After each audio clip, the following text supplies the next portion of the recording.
il y a ça, c'est Sneakstar Sounds, avec DJ Sneakstar, et on avait avec DJ King Flow, from Old Orleans. Ouais, c'est ça, mon gars, tu connais, ça va au pas. Mixtape Addict. Sneakstar Sounds en fucking building. Bah, Right. ça va bien, on est à Orléans.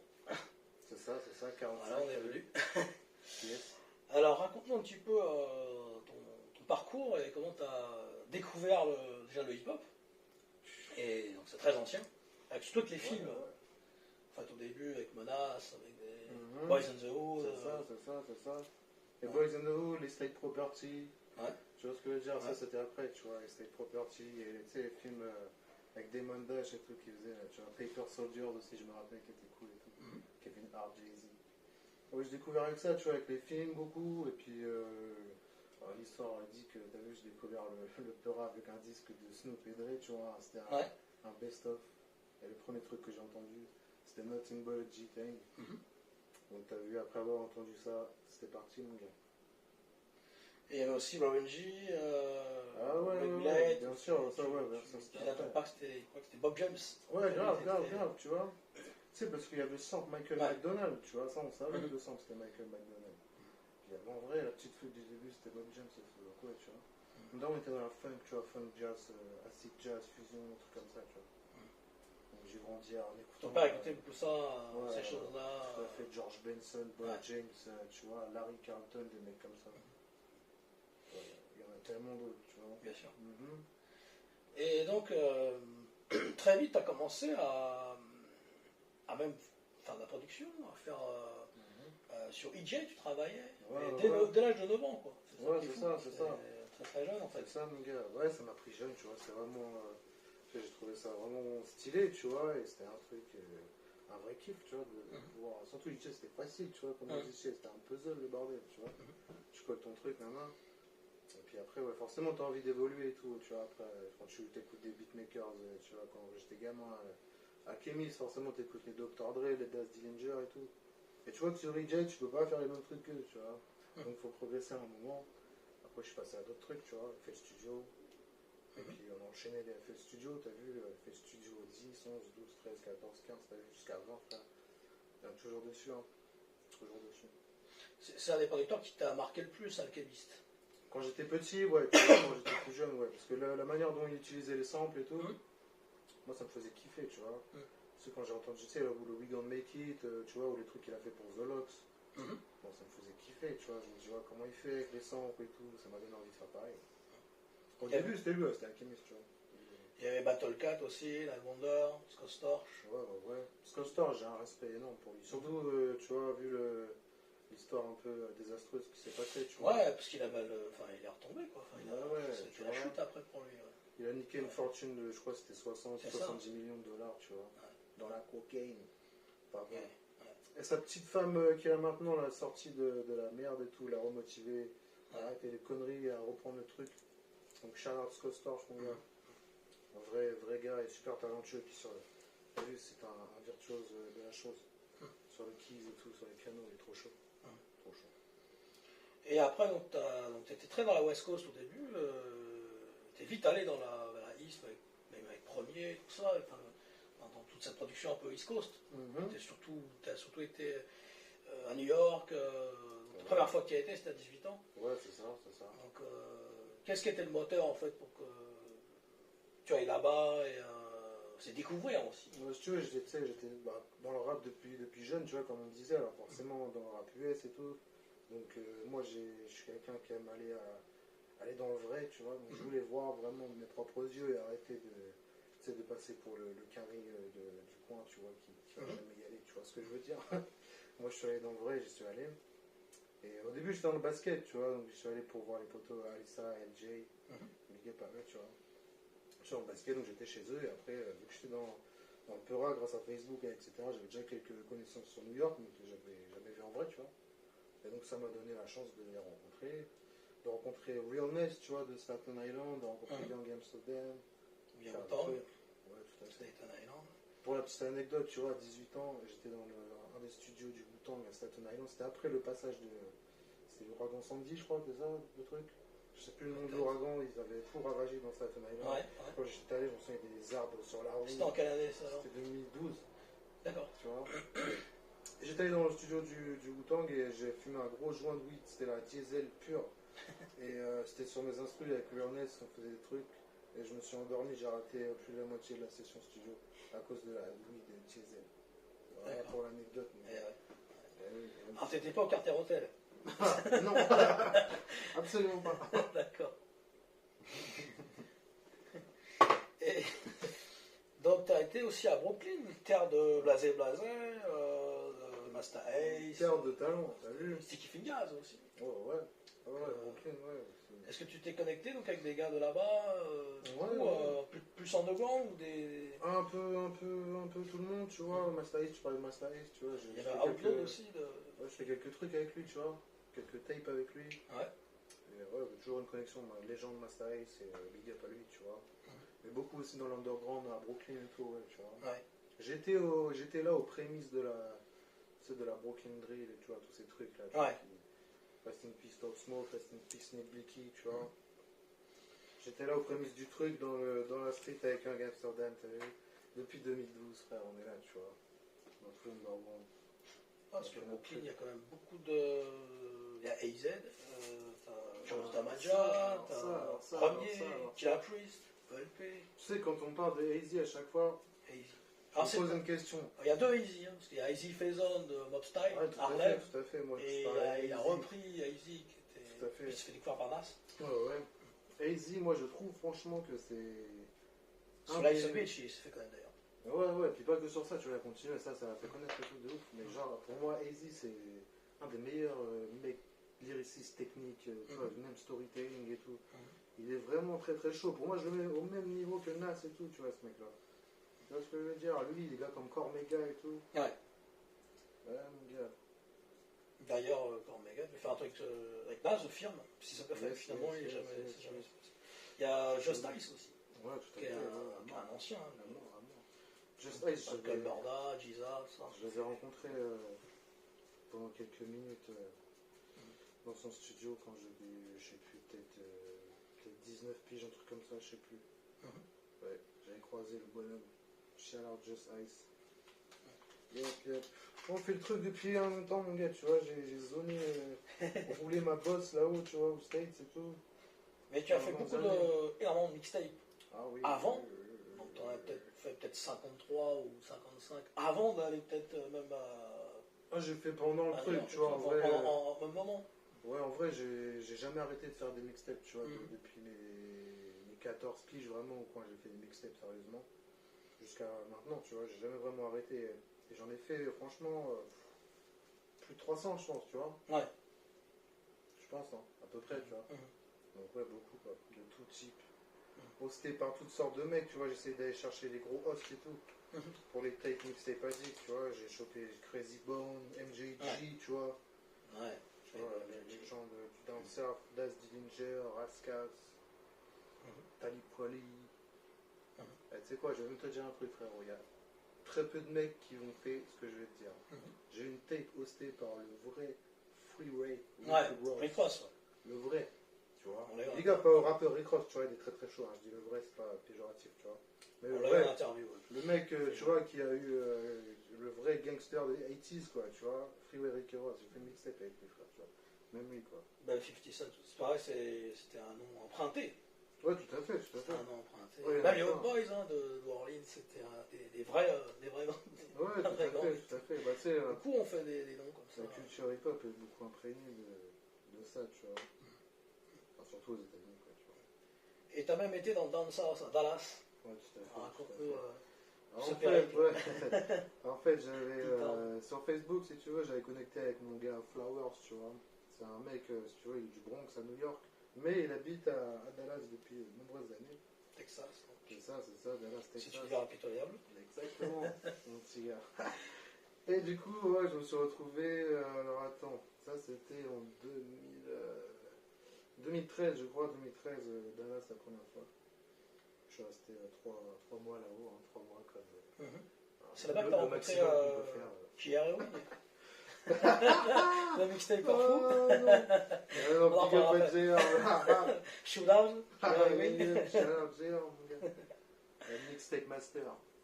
Ah ouais, puis ouais, donc du coup, arrivé à Dallas, si tu veux, j'arrive, j'étais habillé en baggy, sweat, j'arrive à l'aéroport de Paris, il faisait 14 degrés. Ouais. J'arrive là, il fait 37 degrés à 22h, frère, tu vois. J'arrive dans une ambiance chaude. Et puis du coup, ouais, j'ai connecté avec le poteau là-haut, on a fait le tour de pas mal de studios. Ouais. J'ai fait quelques mixtapes avec des mecs d'Orgrande là-haut, tu vois. Découvert toute cette culture du sud et pour la petite anecdote aussi, la première fois que je suis arrivé à Dallas, ça c'était vraiment la toute première fois, on s'est arrêté pour boire un truc, tu vois, dans un petit shop quoi. Et le vendeur m'a dit, it's your first time in Texas? Il m'a dit, all you need is a good barbecue and a handgun. Welcome to Texas.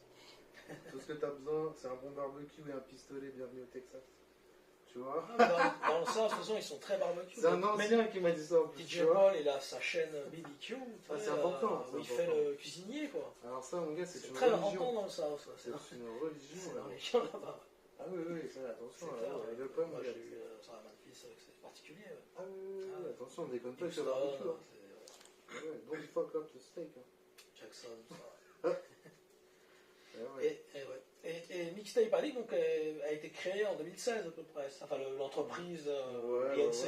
Ouais, si tu veux, le mandat INC, c'est c'est ça. Corporate. Si tu veux, j'ai eu l'idée de faire Mixtape Addict m'est venue en l'été 2015 en Espagne, tu vois. Je suis en Espagne, c'est mes origines, tu vois. J'ai eu l'idée est née là-haut. Et après, 2016, tu vois, on a fait le truc sérieusement, quoi, tu vois. Donc depuis 2016, ça existe, Mixtape Addict. Alors, parle aussi de Young Amsterdam, l'association que tu as avec lui, tout ça, comment ça s'est connecté. Depuis 2012, tu vois. Depuis 2012, je suis avec lui. Tu vois, on est dans la même course, quoi, si tu veux. Ouais. Et on n'a jamais arrêté de faire des mixtapes, tu vois, de toutes sortes de projets. Young Amsterdam, il aime beaucoup faire de la production exécutive, tu vois, aussi. Ouais. C'est-à-dire de ramener un beatmaker show, de ramener quelques mecs shows, d'organiser un son, tu vois. Il adore organiser des trucs comme ça et c'est vraiment sa force, tu vois. Moi, j'aime beaucoup sa vision, sa manière de faire les choses, tu vois. Il m'a coaché, tu vois, à garder la tête froide, quoi, tu vois ce que je veux dire. Parce que moi, je suis arrivé un peu là-haut, tu sais, quand t'es français, t'arrives aux States, t'as déjà fait pas mal de mixtapes, en plus t'es jeune, tu sais, des fois, tu fais le mec un peu, tu vois. Et Young Amsterdam, il m'a dit, t'as beau avoir fait toutes ces mixtapes, fait ci, fait ça, la course n'est pas finie, tu vois. Donc on peut pas faire le fifou et célébrer. C'est ça, tu vois. On peut pas faire le fou et faire le con et célébrer des choses alors qu'on n'est pas encore arrivé au bout, tu vois. Donc il m'a donné cette mentalité-là, tu vois. C'est un vrai hustler, un vrai gars qui fait de vraies choses, tu vois. Ça rappelle, il a had to be a hustler. C'est ça, mon gars. C'est ça. C'est la seule manière de s'en sortir dans le rap. Tu vois, sans sucer des beats. Sois un hustler, mon gars. Et en dehors de New York, tu as fait d'autres villes aussi? En dehors de Dallas Énormément. Tu as fait quoi comme ville du coup? J'ai fait alors, déjà tout New York, New Jersey, Connecticut, New Hampshire. Je parle pas de la compilation. C'est ça. Très bon film aussi. New Hampshire, Massachusetts, Vermont, frère, Rhode Island. Texas, Illinois, Louisiane, mon gars. Chicago, donc t'as fait un peu aussi. Ouais, un peu. Chinatown. Pas partout, quoi, tu vois. Enfin, pas partout, parce que comme je te disais. Et Los Angeles? Dallas, là, tu vois, ce côté-là, j'ai pas fait encore. T'as pas fait encore. J'ai pas encore fait. Et peut-être Memphis bientôt, on va faire peut-être un documentaire tous les deux. On va partir en enquête exclusive. Enquête exclusive. Ted Bernard, quoi. ouais, ça, on va travailler là-dessus. Comme ça, on peut pas trop en dire, mais. Ouais. Enquête exclusive. Et Down South surtout aussi, il y a d'autres villes qui t'intéressaient comme New Orleans, Houston. Ouais, bah après j'ai eu la chance de faire tu vois, j'ai fait quelques petits shows et tout là-haut, tu vois, des petits shows underground à Dallas, Fort Worth, tu vois. Fort Worth, Texas. C'est deux villes en une seule, quoi, tu vois. JK. Ouais, Child aussi. Tout à fait. Et du coup, j'ai fait le nord de la Louisiane, j'ai fait un show là-bas, je crois, un ou deux, je crois que c'est un. On avait pris une chambre d'hôtel, tout, un bordel, pas possible, quoi, tu vois. C'était où en Louisiane? À Shreveport. Shreveport. Ouais, dans le nord de la Louisiane. Je voulais un Nordic Click. Très bonne ville, et j'ai vraiment découvert l'esprit Dirty South, parce que si tu veux, j'étais avec un poteau et on est parti voir sa famille qui était originaire de là-haut. Donc, frère, dans le fin fond de la forêt, tu vois. C'est le bayou. Ouais, dans le bayou, tu vois. C'est le bayou avec les alligators. J'ai goûté le fameux gumbo, tu vois, j'étais le seul Babtou dans le truc, tu vois. Et ils m'ont traité comme la famille, et j'ai mangé le gumbo avec eux. On était dans le trailer home, tu vois ce que je veux dire. C'est le gumbo africain, ouais, je sais. Tout à fait. Et ouais, le vrai barbecue, je me souviens d'un super souvenir où il y avait la grand-mère. On était tous réunis en rond, et tout d'un coup, elle prend la main de son homme et tout. Et c'était assez vieux, tu vois, plus de 85 ans au moins, je pense. Et d'un coup, elle se met à chanter, tu vois. Une sorte de soul et tout, les trucs étaient beaux et tout. Je me souviendrai toujours de ça, au milieu de la forêt et tout. Je sais pas pourquoi elle s'est mise à chanter. Vous devez sûrement vouloir. C'est le Deep Blue South. Ouais, tu vois. Le Deep South. Exprimer un sentiment, tu vois. C'était un super souvenir. Dirty South, moi j'adore. Pour moi, c'est ça, tu vois. Je veux dire, pour moi, la vraie découverte de l'Amérique, c'était ça.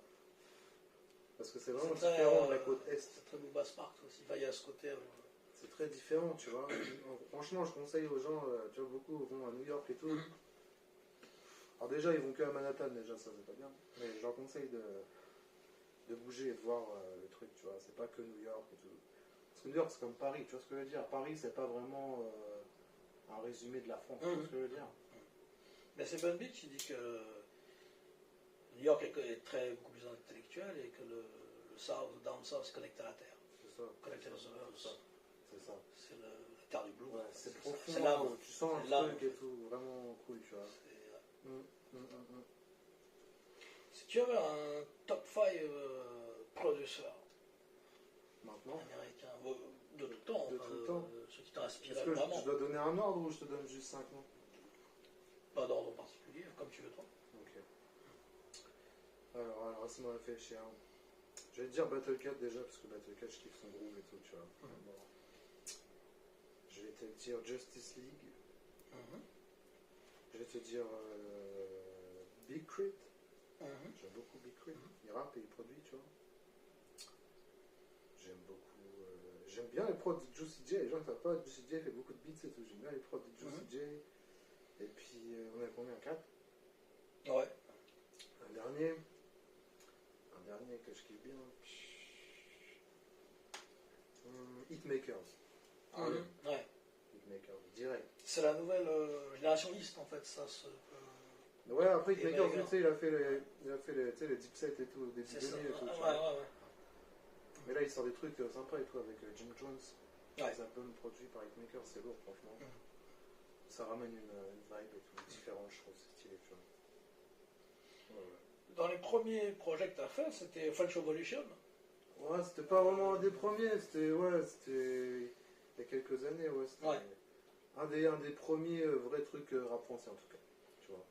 Parce que tu as connecté des gars aussi d'Orléans, d'ailleurs, de partout. De tout le monde, de partout, tu vois. Moi je voulais avoir des mecs de partout. International. C'est ça, tu vois, pas faire que des mecs d'Orléans, que des mecs de Paname et tout, tu vois, vraiment des mecs de partout, même du Canada. Tu vois, parce que le rap, j'aime pas trop en vrai le mot rap français, je préfère rap francophone, tu vois. Parce qu'il n'y a pas que la France, hein, t'as vu, en Afrique, frère, et tout, au Québec, Haïti, j'en passe en Belgique, tu vois. Faut voir plus loin, quoi. Des interviews qui t'ont marqué en rap français, où il y a eu Driver, qui était bien aussi, Recta, J.R. Ewing. Ce que j'ai vraiment kiffé, c'était Akhenaton aussi. Akhenaton. Vraiment un mec cool et tout. Ouais. Bah, tu vois, les gens le surnomment Chill. Oui. Parce qu'il est chill, il est tranquille. Il aime bien parler de musique. Il était producteur à New York aussi, en 84. Tout à fait. Il était au Carter Hotel, pour le coup. Pour le coup. Non, c'est un bon. Mais après, moi, je kiffe toutes les interviews, en vrai, tu vois. Moi, j'aime bien. Tu sais, je suis un mec sociable, tu vois. J'aime bien discuter avec les gens, apprendre à connaître et tout. Donc, tout se passe bien et tout. Même, tu sais, il y a des interviews des fois où tu sais, t'es un peu trop foncé, même le mec en face, il est un peu trop foncé. Tu mets 30 ans à répondre aux questions, mais c'est rigolo, tu vois ce que je veux dire. C'est pour le fun, tu vois. Moi, je kiffe toujours le truc. Mais sinon, tu parlais de J.R. Ewing, tu vois, carrément. Parce que moi, personnellement, tu vois, J.R. Ewing, c'est pas. Tu vois, il y a plein de gens qui connaissent pas et tous les gens qui connaissent pas le vrai Torah, ils connaissent pas, tu vois. Ouais. Mais pour moi, c'était vachement important. Bien sûr. D'interviewer ce mec. Parce Bien que, sûr. Moi, il m'a influencé de ouf, tu vois. C'est un des pionniers. Dans les mixtapes et tout, j'écoutais ces trucs, je dis, ouais, c'est un délire et tout, l'ambiance et Même tout. les covers. Ouais, Il a amené quelque chose d'autre. sans limite, tu vois. Et ça, je kiffais, tu vois. Ce gars-là, il est tellement important, tu vois, à la musique en général, en vrai, tu vois. C'est un mixtape master, la vie. Chaleur, putain, Oweno, mon gars. Ouais. Et en DJ, justement, enfin, d'ailleurs, qui t'a inspiré en termes de scratch et tout ça? Est-ce que c'est Cash Money ou est-ce que c'est Moi, des gars comme. j'aimais beaucoup les exécutionnaires, tu vois. D'accord. Les Rob Swift, Rock Rider et tout. Ces mecs-là, c'est des ouf, la vie. Rob Swift, c'est un mec qui te fait, il a des partitions de scratch. Enfin, tu vois. Ouais. C'est un délire, la vie. Un peu, ça fait Joue penser des à. mélodies avec son scratch, tu vois. C'est un peu comme DJ Quick qui fait 7 mélodies dans une. C'est ça, incroyable c'est ça, la mec, qualité sont chauds. musicale qu'il a. Et je me souviens d'un truc qui m'a grave marqué. C'était tout à l'heure, on parlait de Bob James, tu vois. Ouais. Et bah, c'est Rob Swift qui avait fait un live, je sais plus quand, à New York et tout. Il y avait Bob James au piano. Et Bob James, il suivait tu vois, le beat, c'est tout qui balançait. Et Bob James, il jouait le piano. Rob Swift, il scratchait. C'était énervé. C'est un peu comme quand le Master DST avec Herbie Hancock. Un peu, c'était les pionniers. Quoi. Ouais, à mort. Herbie Hancock, c'est un pionnier sur les machines en MIDI et tout, tu vois, avec les sampleurs et tout. C'est dans le prélophile. Ouais, à mort. Tout à fait, légende Herbie Hancock. Ouais. Et en rap américain, qu'est-ce qui t'a. Les interviews qui t'ont marqué? Franchement, Vinny Idol, ça m'a bien marqué, quoi. C'était vraiment cool. Surtout, tu rentres dans le truc, dans son studio, tu vois. En plus, il a plusieurs endroits, tu vois. Nous, on est vraiment allés chez lui, tu vois. Dans sa maison, dans son sous-sol, frère. D'accord. Et tu rentres dans le truc, tu vois les disques platine, Chic Luke, Jadakis et tout, ça explique. Là, tu kiffes, tu vois. Puis le mec, il a tellement de trucs à raconter que c'est un délire, tu vois. Il y a une interview qui m'a marqué aussi, c'est Nick Blicky, tu vois. D'accord. Nick Blicky qui est décédé peu de temps après, quoi. Il est décédé, je crois, peu de temps avant qu'on sorte l'interview, tu vois. Ah oui. Donc, ouais, voilà, quoi. Mais sinon, ouais, tout me marque, moi, tu vois. Je te dis, j'aime bien toujours des trucs, tu sais, des anecdotes avec les gens. Bien sûr. Alors, tu as développé aussi le streetwear et donc avec Mixtape Addict. Tu peux nous en dire un peu plus? Bon, il y a même les sacs à dos, ici, qu'on peut voir. Ouais. Les casquettes. Tout à fait. Tu peux nous dire un peu le site aussi? Ouais, mixtapeaddictshop.com. C'est ça. Ouais, on fait du produit dérivé, si tu veux. C'est pas vraiment comme une marque de vêtements, vraiment en soi, tu vois. C'est du produit dérivé. Ouais, on a essayé de faire ça parce que je pense que c'est important, tu vois, de développer ça. Quand tu vois, je te disais tout à l'heure, si tu veux rester dans le rap et tout sans sucer le beat et pas courir derrière un contrat ou je sais pas quoi, faut que tu sois un entrepreneur, faut que tu sois un hustler, tu vois. Donc il faut faire des choses comme ça, tu vois. Je pense que c'est nécessaire, tu vois. Mixtape Addict Shop. Yes, Qu'est-ce que tu penses de l'état actuel du hip-hop? Je kiffe, moi. Je kiffe. Parce qu'honnêtement... La culture, hein, je parle de... Ouais, tu sais, moi, je suis un gars où je suis en mode tunnel vision, tu vois. Moi, je me focus que sur les trucs que je kiffe, qui me font kiffer. Honnêtement, le rap 2020-2021, moi, je te dis, il y a des trucs tellement lourds, gros, qui sont sortis. C'est énervé, tu vois. Et puis, avec l'histoire de confinement et tout, les mecs, ils ont charbonné encore plus. C'est sûr, tu vois. C'est sûr. Donc, ouais, moi, j'aime bien. T'as vu, il y a des gens qui sont pas d'accord avec moi. Et moi, ça me parle bien ce qui se passe. Il y a des bons trucs, je vois des collaborations... des OG avec des jeunes et tout, des trucs comme ça, tu vois. Moi, ça me parle. Je pense que... Encore la mixtape Zumba, non? Jamais. Pas encore. J'ai fait une mixtape dancehall, tu vois. Mais Zumba, non. Non, pas mon délire, t'as vu. Ah non, je suis... Impossible. Dancehall, si vous voulez. C'est le dernier mot. C'est mon dernier mot. Si tu as un dernier message à faire passer. Je dirais... Big up Sinixa Sounds. Merci. Et je dirais big up à tous ceux qui respectent la culture hip-hop et tous ceux qui sont curieux aussi d'en savoir plus. Et big up à ceux qui suivent Mixtape Addict.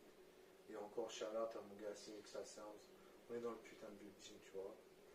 Yes. Sinixa Sounds, Mixtape Addict et J King Flow. Yeah. Yes, sir. Right.